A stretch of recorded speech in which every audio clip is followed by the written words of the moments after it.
Good morning, you guys. I just woke up, so I'm sitting here not looking my best, so thought I would use a filter.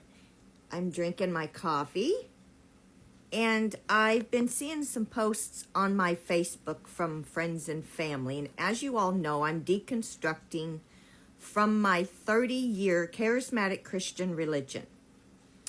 The post that I'm seeing is, I am so excited. I can't wait to see Jesus coming on clouds to come take us away.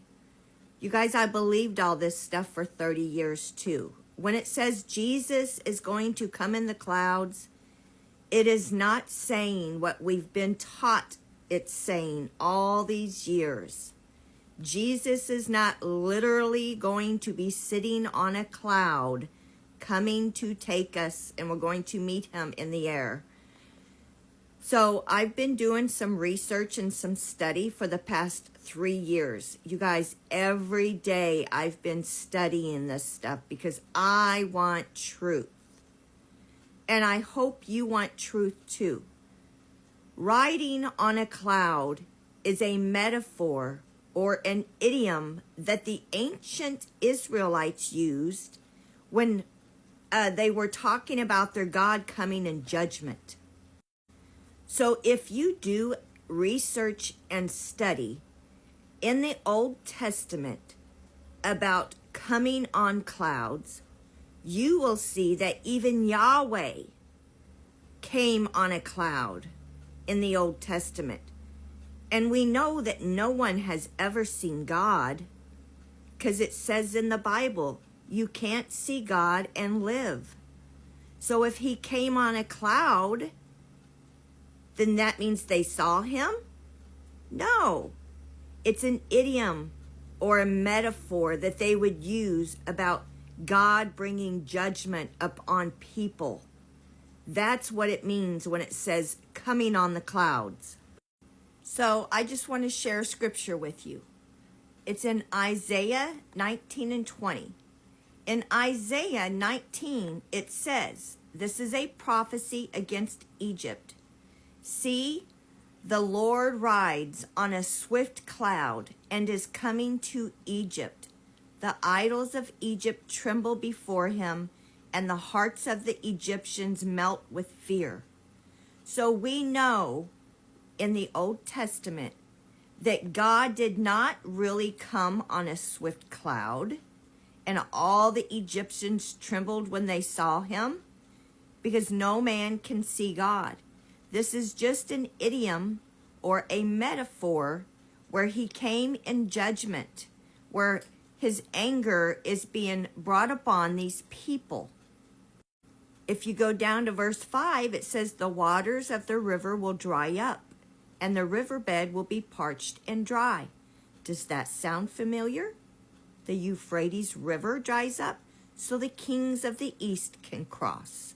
This is all verbiage that they use in their ancient days. So for years, all these preachers that are preaching in these churches and teaching you that Jesus is going to come riding on a cloud, they don't understand this verse. They have not gone to school to learn how these ancient Israelites spoke, or the idioms or the metaphors that they use.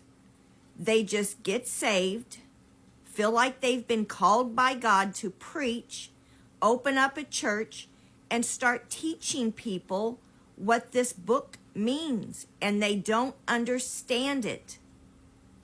So I believed for 30 years Jesus was coming on a cloud, and that's not what that means.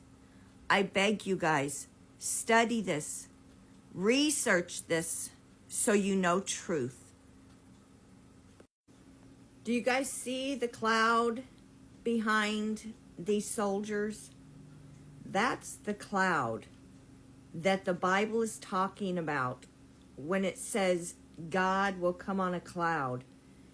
When he was bringing judgment upon people, he wouldn't come down himself to bring the judgment.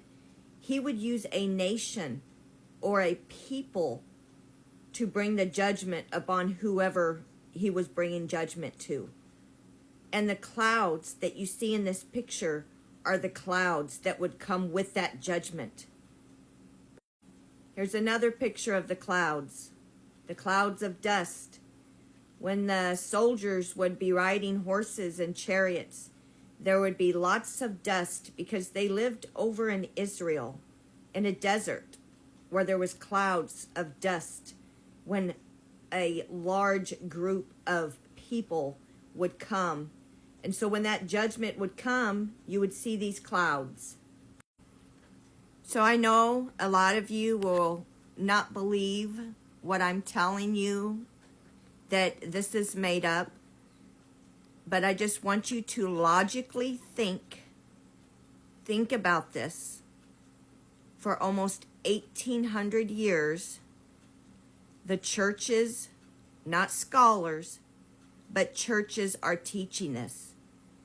If you speak to a Bible scholar, they know what this language means. But they're just not telling people. Well, some scholars are coming out now and are actually telling you the truth. But you don't want to listen to them. You call them heretics or that they don't like God, even though they're telling you what this truly means. Pay attention to what the scholars teach. They're the ones that know the truth. The majority of scholars know what this language means.